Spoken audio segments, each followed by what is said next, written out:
Assalamualaikum warahmatullahi wabarakatuh.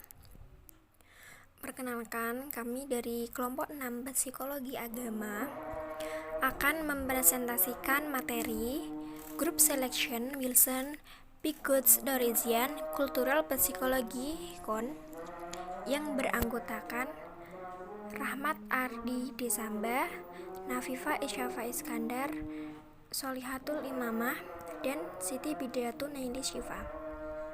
Berikut materi yang akan kami presentasikan. Yang pertama adalah Group Selection Wilson. Wilson adalah pendukung terkemuka konsep seleksi kelompok yang juga dikenal sebagai seleksi multilevel dalam evolusi. Dia dan Elliot Sober mengusulkan kerangka kerja yang disebut teori seleksi bertingkat yang menggabungkan pendekatan yang lebih ortodoks dari seleksi tingkat gen dan seleksi individu dalam buku mereka, Unto Others. Kerangka kerja ini berpendapat bahwa meskipun gen berfungsi sebagai alat yang digunakan desain organisme untuk ditransmisikan dari generasi ke generasi, individu dan kelompok adalah kendaraan bagi gen tersebut, dan keduanya merupakan arena bagi gen untuk bekerja. Memang, gen itu sendiri dapat dipengaruhi oleh seleksi, bukan hanya karena pengaruhnya terhadap desain kendaraannya, tetapi juga karena pengaruhnya terhadap fungsi DNA tempat mereka berada.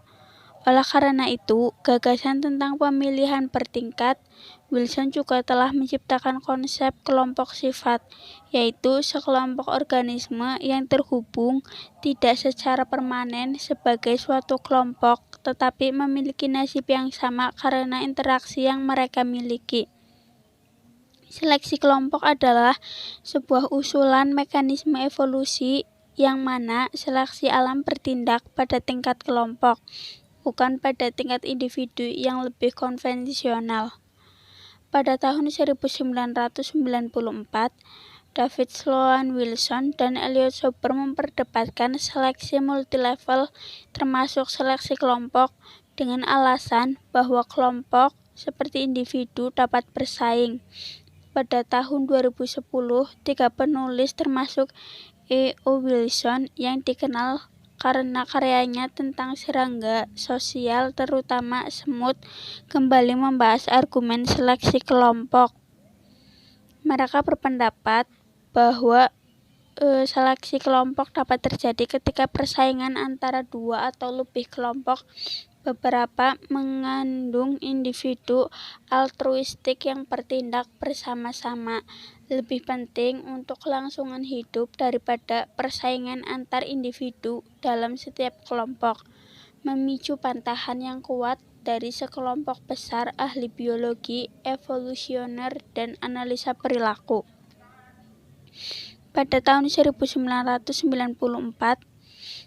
David Sloan Wilson dan Elliot Sober berpendapat bahwa kasus pemilihan kelompok telah dibesar-besarkan. Mereka mempertimbangkan apakah kelompok dapat memiliki organisasi fungsional dengan cara yang sama seperti individu, dan akibatnya apakah kelompok dapat menjadi kendaraan untuk seleksi. Mereka tidak menempatkan evolusi pada tingkat spesies, tetapi tekanan selektif yang memisahkan kelompok-kelompok kecil dalam suatu spesies. Kelompok serangga atau primata sosial, kelompok yang bekerja sama dengan lebih baik mungkin akan bertahan dan berkembang biak lebih banyak daripada yang tidak dibangkitkan dengan cara ini. Pemilihan grup baru Wilson dan Sober disebut teori pemilihan bertingkat. Wilson membandingkan lapisan kompetisi dan evolusi dengan kumpulan boneka Matryoshka Rusia yang bersarang. Tingkat terendah adalah gen, selanjutnya sel, kemudian tingkat organisme, dan terakhir kelompok. Tingkat yang berbeda berfungsi secara kohesif untuk memaksimalkan kebugaran atau keberhasilan reproduksi. Teori tersebut menegaskan bahwa seleksi untuk tingkat kelompok yang melibatkan persaingan antar kelompok harus melebihi tingkat individu yang melibatkan individu yang bersaing dalam suatu kelompok untuk menyebarkan sifat menguntungkan pada kelompok. Teori seleksi bertingkat berfokus pada fenotipe karena ia melihat pada tingkat yang langsung ditindaklanjuti oleh seleksi. Bagi manusia, norma-norma sosial dapat dikatakan mengurangi variasi dan persaingan tingkat individu, sehingga menggeser seleksi ke tingkat kelompok. Asumsinya adalah variasi antara kelompok yang berbeda lebih besar daripada variasi dalam kelompok. Persaingan dan seleksi dapat berlangsung di semua tingkatan, tanpa memandang skalanya. Wilson menulis pada semua skala harus ada mekanisme yang mengordinasikan jenis tindakan yang tepat dan mencegah bentuk-bentuk perilaku melayani diri sendiri yang mengganggu di tingkat organisasi sosial yang lebih rendah.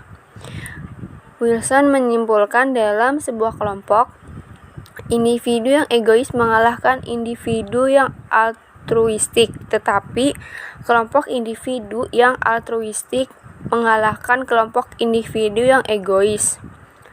Wilson mengaitkan teori seleksi bertingkat mengenai manusia dengan teori lain, koevolusi, gen dan budaya, dengan mengakui bahwa budaya tampaknya mencirikan mekanisme tingkat kelompok bagi kelompok manusia untuk beradaptasi dengan perubahan lingkungan.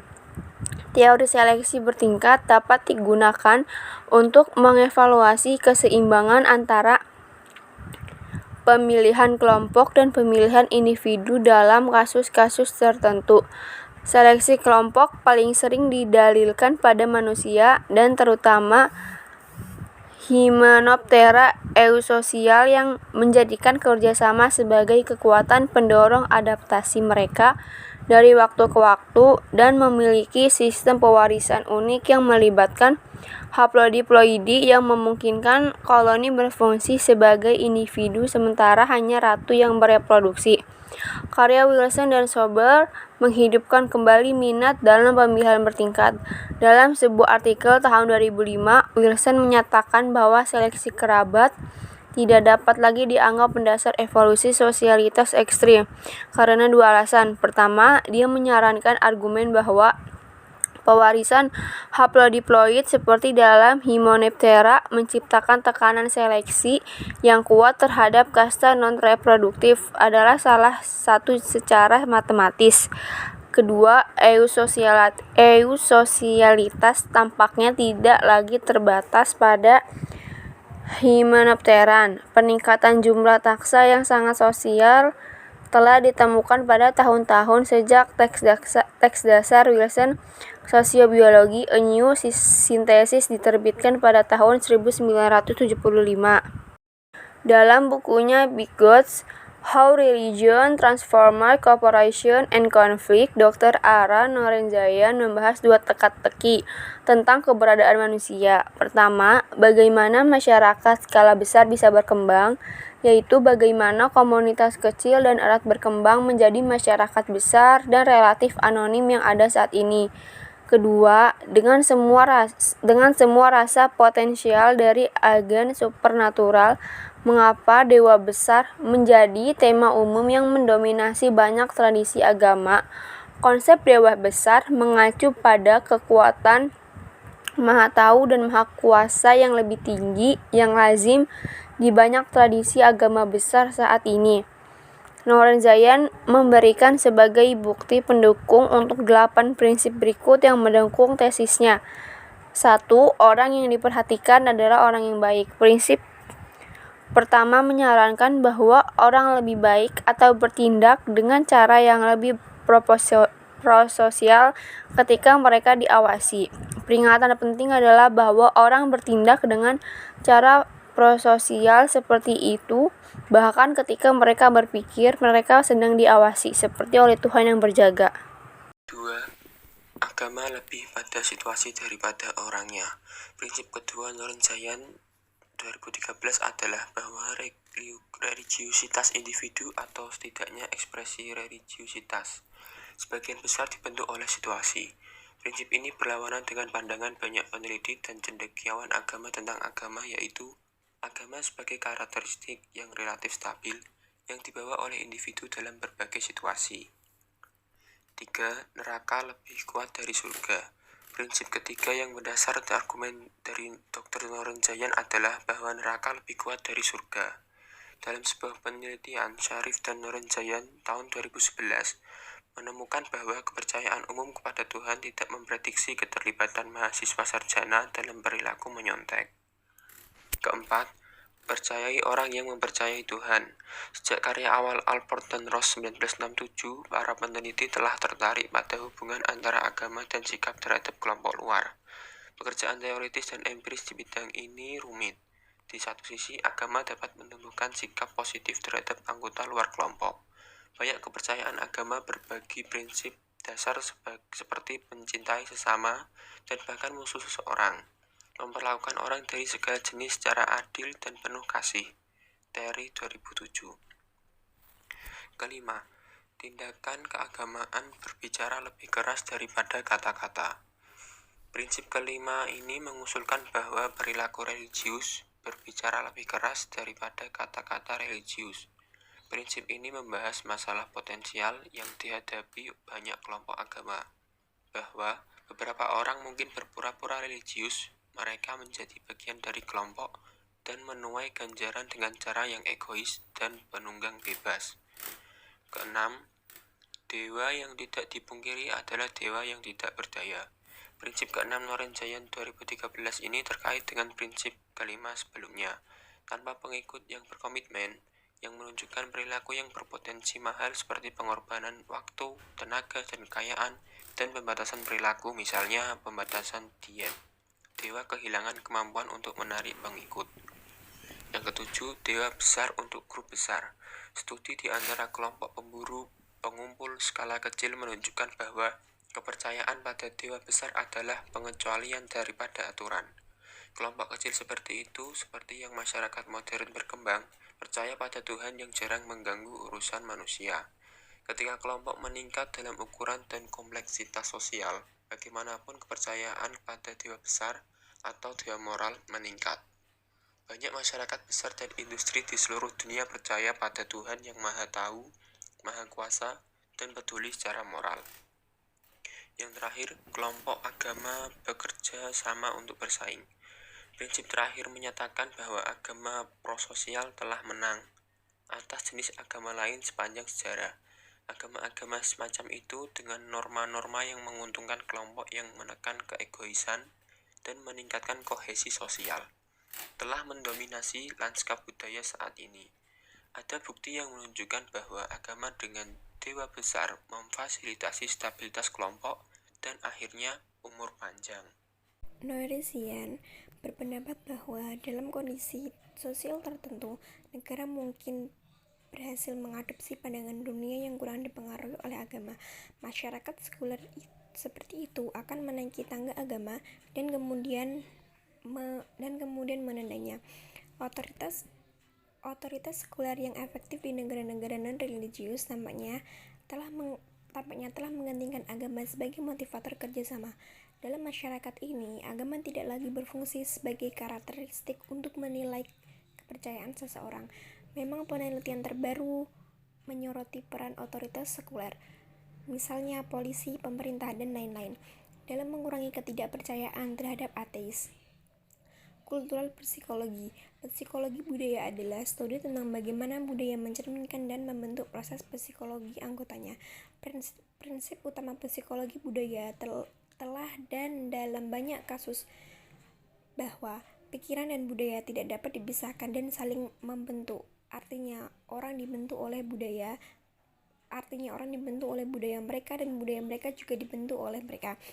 Penelitian psikologi budaya menginformasikan beberapa bidang dalam psikologi, termasuk psikologi sosial, psikologi budaya, sejarah, psikologi perkembangan, dan psikologi kognitif.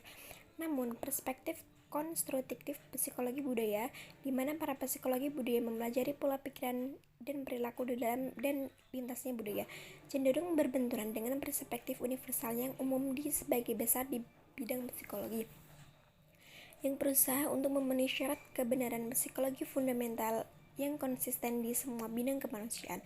Psikologi budaya menggunakan berbagai pengukuran dan sumber daya yang tidak berbeda dari penelitian ilmiah, observasi, eksperimen, analisis data, dan lain-lain.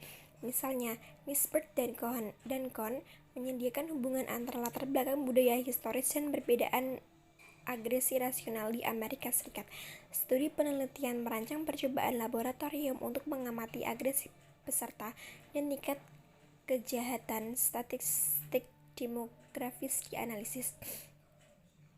Psikologi budaya adalah studi tentang bagaimana orang membentuk dan dibentuk oleh budaya mereka. Topik kajian dalam bidang ini meliputi persamaan dan perbedaan antara budaya dalam hal norma, nilai, sikap, skrip, pola tingkah laku, produk budaya, struktur sosial, praktik dan ritual lembaga, dan ekologi. Penelitian budaya yang penting telah dilakukan oleh berbagai ilmuwan sosial termasuk antropologi, sosiologi, ilmuwan politik, dan penelitian dari berbagai disiplin ilmu psikologi. Banyak pekerjaan kontemporer di bidang ini dilakukan oleh psikologi perkembangan, beberapa antropologi terkemuka, dan psikologi sosial dengan kontribusi yang sangat besar dari kelompok terakhir ini.